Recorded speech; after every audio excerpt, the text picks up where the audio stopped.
دوای 3 هەفتە لە وەستانی یاریەکانی خولی پلەیەکی کوردستان بەهۆی گواستنەوەی یاریزانان و پشووی نێوان یاریەکان بە هەفتەی دێمی خولەکە دەستی پێکردەوە. زانکۆی جیهان لەسەر یاریگای خۆی پێشوازی لە پیشەسازی هاوشاری کرد. لە سەرەتاوە تیپی میوان باشتر دەردەکەوت و خواستی پێشکەوتنی هەبوو. هەر بۆیە لە خولەکەکانی 13 و 18 با 2 گۆڵی هێمن عەلی هێرشبەری تازە گرێبەز لەگەڵ کرا و پیشەسازی لە یاریەکە پێشکەوت.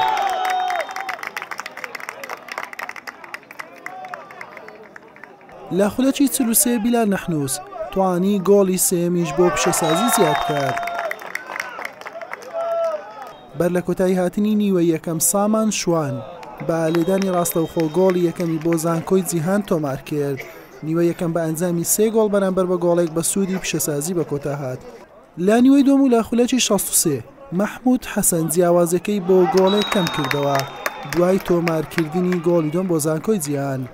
لە کۆتایەکانی یاریەکە لەگەڵەوەی زانکۆی جیهان هەوڵی گۆڵ یەکسانی دەدا، پیشەسازیش دەرفەتی زیادکردنی جیاوازەکەی هەبوو، بەڵام یاری بە ئەنجامی 3 گۆڵ بەرامبەر 2 گۆڵ بە سوودی پیشەسازی بە کۆتا هات.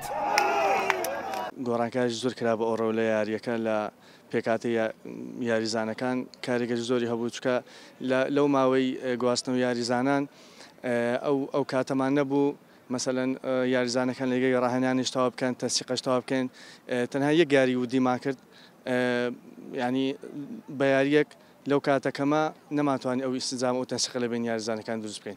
ئەو یاری لە بۆمە زۆر گرنگ بوو بەڕاستی، یعنی لە مەرحەلەی دووەم ئەو یارە لە بۆمە گرانترین یاری بوو. بەخۆ دەزانی کاتێک کە مەرحەلە دەست پێ دەکات هەموو فەریقان خۆیان عازر دەکەن. ئەمەش توانیمان بە 3 سال یاریزان هاتین لە نادەکانت کە هینامان حەمدرا توانیمان سەرکەوتنە بەدەست بینین. بەم جۆرە یانەی پیشەسازی بە ئەنجامدانی دیاری بووە خاوەنی 12 خاڵ و لە ناوەڕاستی ڕیزبەندی دەبیندرێت. یانەی زانکۆی جیهانیشت بە 8 یاری و بە تەنها 4 خاڵ لە خانەی پێش کۆتایی ڕیزبەندیدایە. حسێن محەممەد کەناڵی پێم هەولێر.